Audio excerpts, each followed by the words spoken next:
So, you want to work as a support engineer.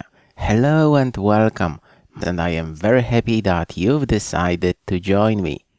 Here is yet another really unique course that I've prepared for you. This is part 1 for you to become a really successful support service desk engineer. Well, wait, what? Part 1? Do you mean that I will have to buy part 2? Well, yes, but please do not ask for a refund yet. Let me explain.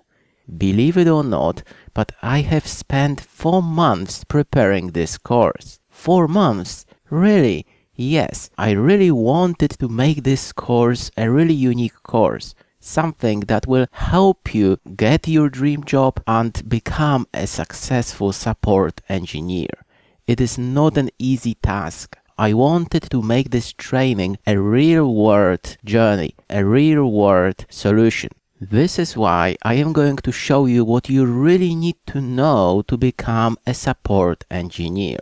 We will not just talk about things. No, I will use a real service desk application.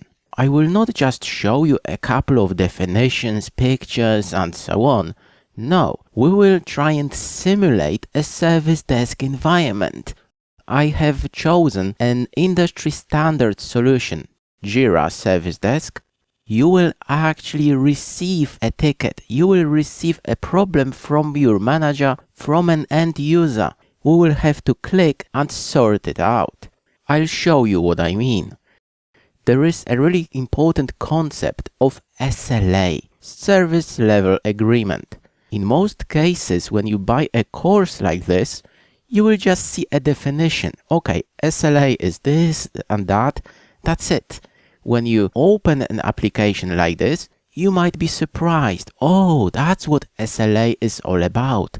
SLA means you have to finish your task within a time frame. For instance, you have 4 hours to reply and 8 hours to sort it out. And of course, it looks really nice and easy when you see a definition. No, I want to click through it. I want to see this status to be changed for you. So when you actually go and open a very similar application on your own device, you will go, oh yeah, I remember Marius showed something very similar.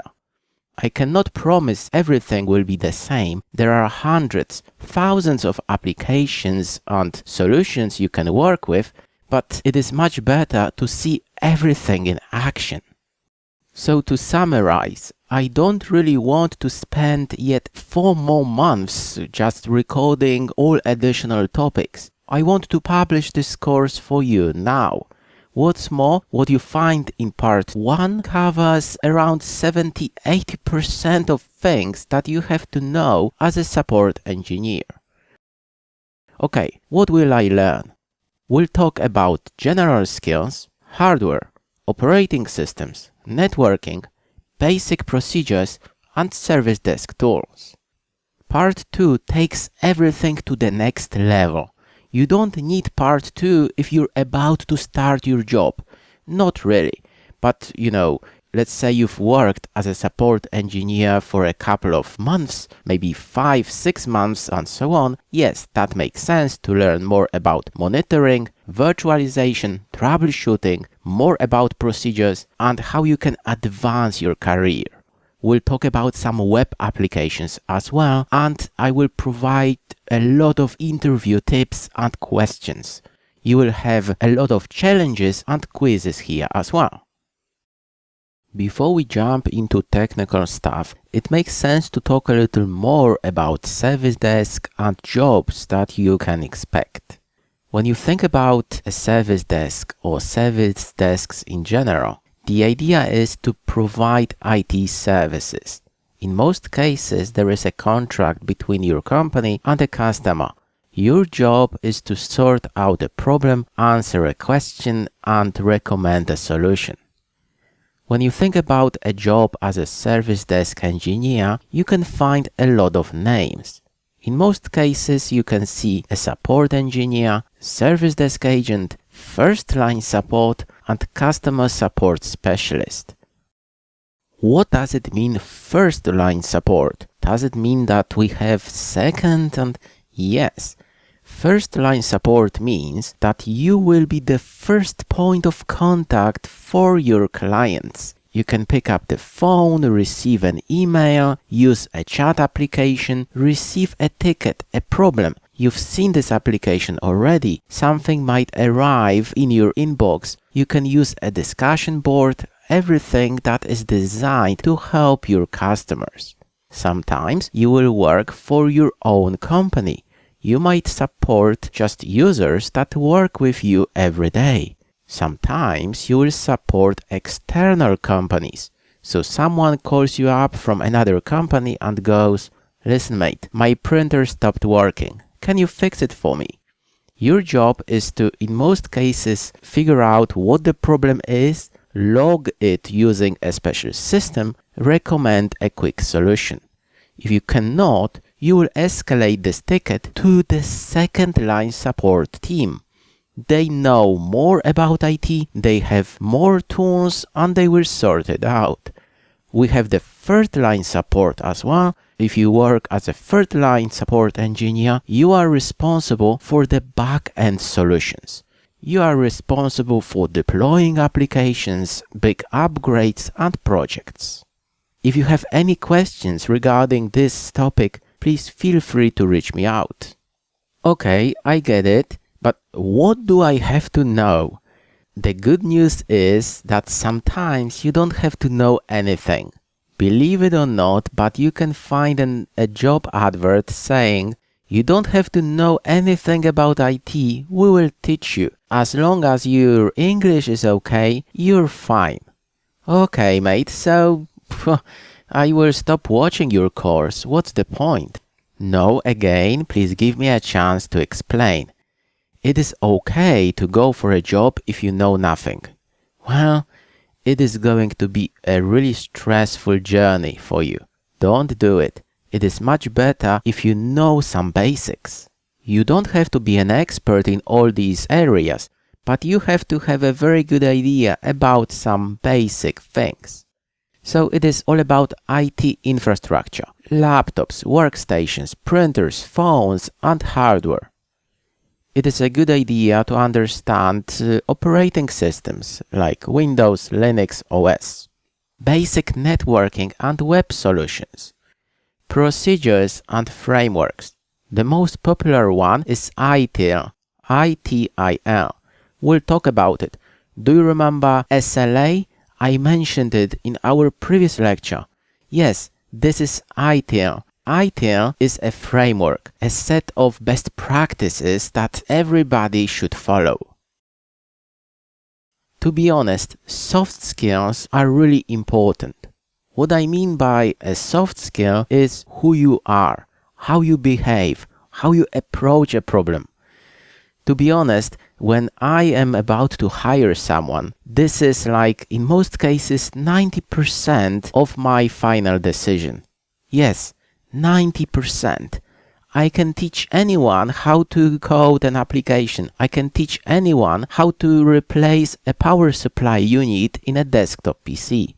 I will struggle to teach you to be polite, to be nice to people, to be helpful, to be on time. Do you get the idea? Soft skills are really important. In most cases, you will find a lot of points over here. Communication skills. You are going to be the first line support engineer. You will work with a client, with a customer directly. You have to know how to talk to people. You have to prioritize your tasks. There is a chance that you receive 5 or 6 tickets at the same time. When I say a ticket, I mean a problem, something that you have to look at. You have to decide, okay, I think that, a website is down. Well, that's not a good thing because they sell things online. John cannot print a document, but he needs it for next week. So, okay, fair enough, it can wait. There are things that can help you here. Yes, you can find a priority value in your system. So in many cases, you don't have to decide. You will see, okay, this is the highest priority. By the way, P1 is the highest priority. If you see P1, everything is down, everything stopped working. Professional approach to all tasks. Happy to learn new things. You have to show you are ready to learn. To be honest, if you go for a job interview and you show the last point, you will get the job. If you show that you're happy to learn, you really want to take an extra step, you really want to spend some time, mastering all these things, yes, someone will give you a chance. Okay, what about certificates? Is it something that I should worry about? Not really, it's not crucial. It is okay to have a certificate. From the technical point of view, you can go for CompTIA, you can go for MTA from Microsoft, Cisco CCNA. You can get a certificate to prove you know a lot about procedures, for instance, ITIL. You can take Prince2 or PMP if you want to prove you know a lot about projects. It's not that important if you start your career as a service desk agent. It's good to have a certificate, it's not really required at this stage. Your company will train you, they will spend a lot of time and money to show you all these things, but it makes sense to spend some time at home and master all these things as well. I promised I would simulate a real-world service desk environment for you. You know what? It will be even better. We will assume that we are about to start a new job as a service desk agent. I will in a way simulate your first days.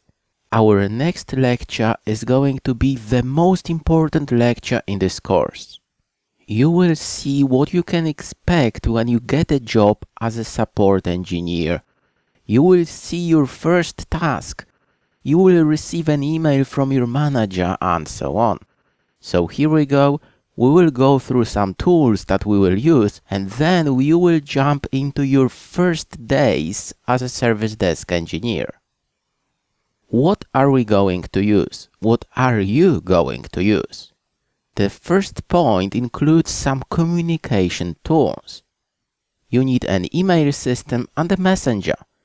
In most companies, you will find something that is called Microsoft Exchange, a special email server from Microsoft. When you think about messengers, it can be Skype or anything else that is out there. For this course, I bought something that is called Exchange Online, a special service from Microsoft that allows you to host your own email service in the cloud.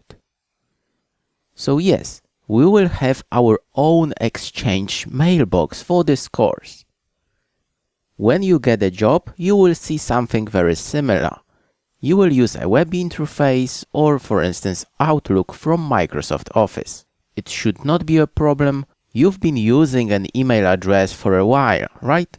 It might be Gmail, Yahoo, and so on. You will be okay.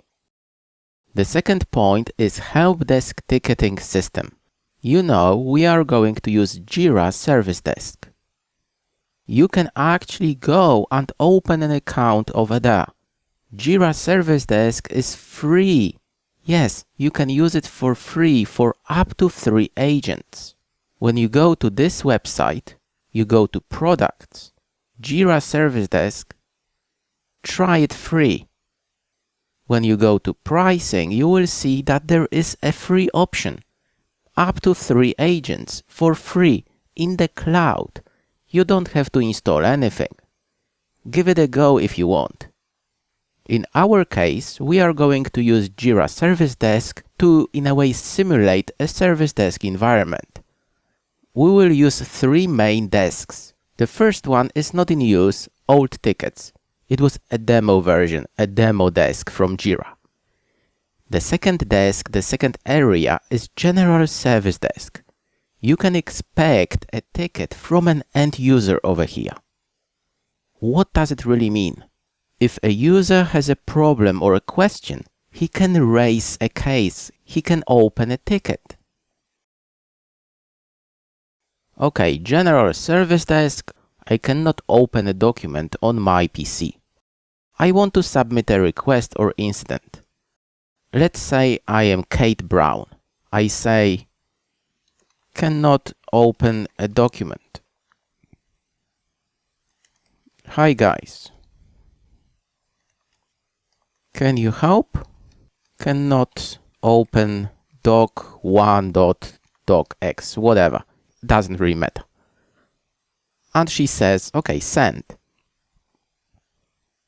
She has just opened a ticket. She will receive an email saying, okay, someone will look at it. This is what you can expect if you're an end user. I have a problem, I have a question, and so on. You will wait for someone to action it. Now, you are a service desk agent. You go to General Service Desk, you just click on it. Over here, you have your queue. A queue is a list of tasks. We can see our case here. Reported by Kate Brown. This case has not been assigned yet. This means that I can click here and find an engineer that will work on this case. I can assign it to me. I will work on it. The status is to do. This means that nobody has started working on this case yet. In our next lecture, you will see how you can change this status and how important it is. In our case, tasks are for our manager. Our manager can assign a task, can tell us what to do. This is what you can expect from a service desk application. In most cases, it is web-based, pretty easy to use. It looks and feels very similar. It doesn't really matter what you go for. If you want to sort out a problem, in many cases, you will have to connect to a customer's device. You will have to view his or her screen, control her mouse and keyboard. I will use Radmin. The idea behind Radmin and all these tools is that you are this green PC. You are a support agent. You have 3 customers, 1, 2, and 3.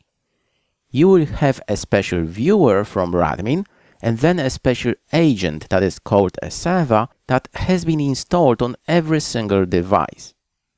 You will use Radmin to connect to all these devices when needed. It's very easy to use. Again, all these tools look exactly the same. When you open Radmin or any other application, Outlook, you connect to a server and so on, you need a username and password. You cannot keep a username and password in a text document, in a Word document. Not really. You will have a dedicated application or place to keep your passwords. I will use something that is called KeePass. KeePass is an offline password manager. The idea behind a password manager is to have one application with one master password, master key, one password. You have to memorize one password only, and then you can create an entry for every single application and server that you want. In our case, you will see that we have a username and password for our test device, T01. T01 is something that you will hear throughout my course. It's a test device. When I edit this field, you will see I have a username and a password. I can view this password here. Actually, this password has been generated. KeePass has an option to generate a password. I'll show you. In this case, I say I want to use 9 characters, upper, lowercase, and digits. Is it a secure password? Well, it's okay to use in a local network if you're not connected to the internet directly. If you want to configure a password for something that is on the internet, you want to make it better. So let's give it a go. I can go to any category I want. I can create a new folder here. So let's say I have something I want to document in general. I right-click, add entry, and I say Exchange. Okay, I want to save my username and password for my mailbox. whatever username I need. So let's say marius@marius.onmicrosoft.com, whatever username you have. And then you can actually generate a password. You say, well, not 20, but 12 digits, and let's say special. Okay, here is my password. A really, really secure password. I can add a note and save it. Now I can right-click here, copy my username or copy my password. An awesome feature of KeePass is that when you copy your password, you will see that your clipboard will be cleared in 12 seconds. So you don't have to worry that you accidentally paste this password in a couple of minutes somewhere else. How cool is that?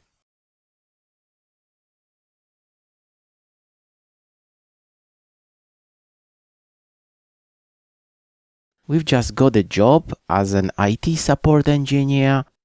Actually, this is your second day. You started yesterday, and when you arrived in the office, you opened your mailbox and you saw a question, a request from your manager. Here we go. Okay, welcome to IT support. Thank you very much. We have 3 tickets. We have 3 problems to sort out. John is our supervisor. When we open our application, we can see 3 tasks. We will start with the first one, Win 10 edition.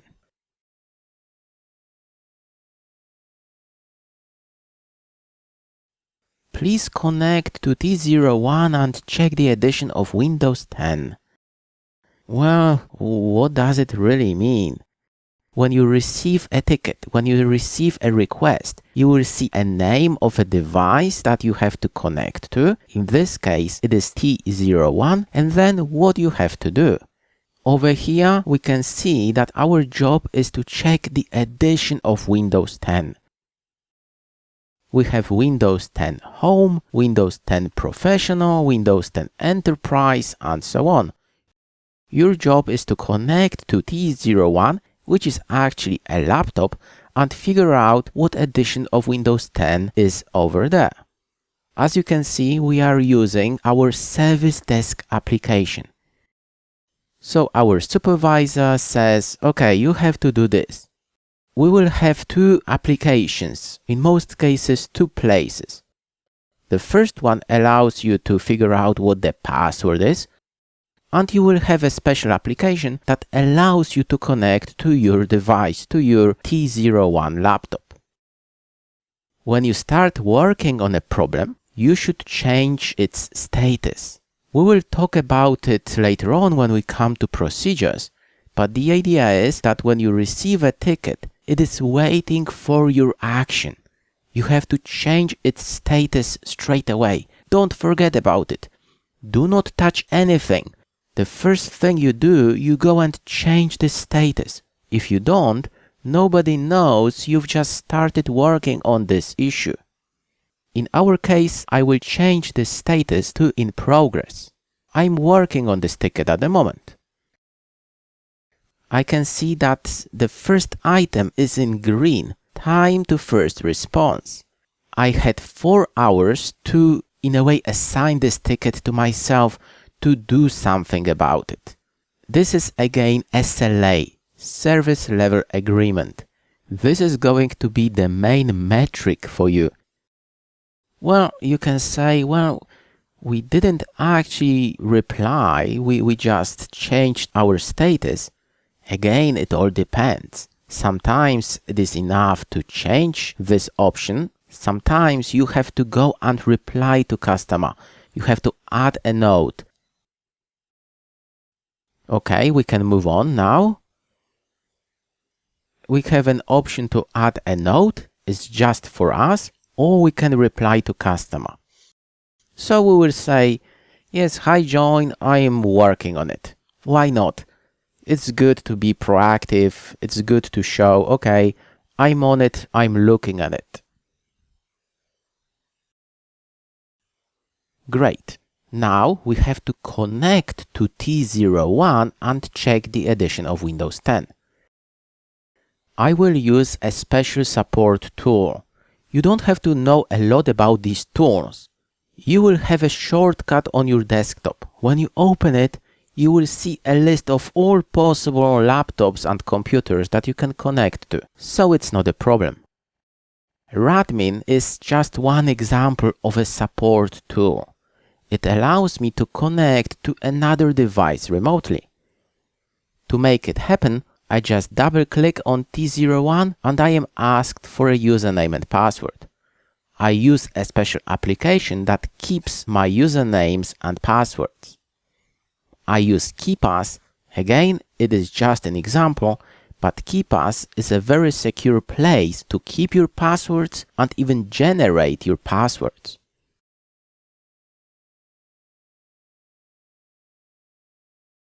Here we go, we are connected.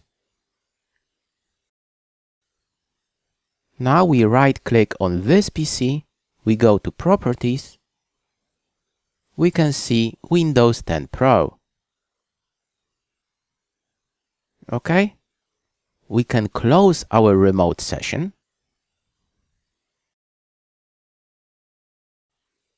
We go back to our ticketing system.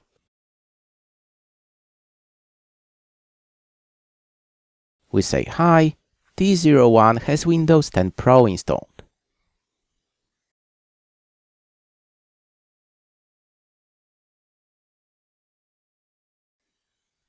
That's it. It makes sense to put it in bold so John can spot it straight away. The last thing is to change our status again. Now it's completed. We have finished our task. When you go to Closed, you will see that we have just completed our first task.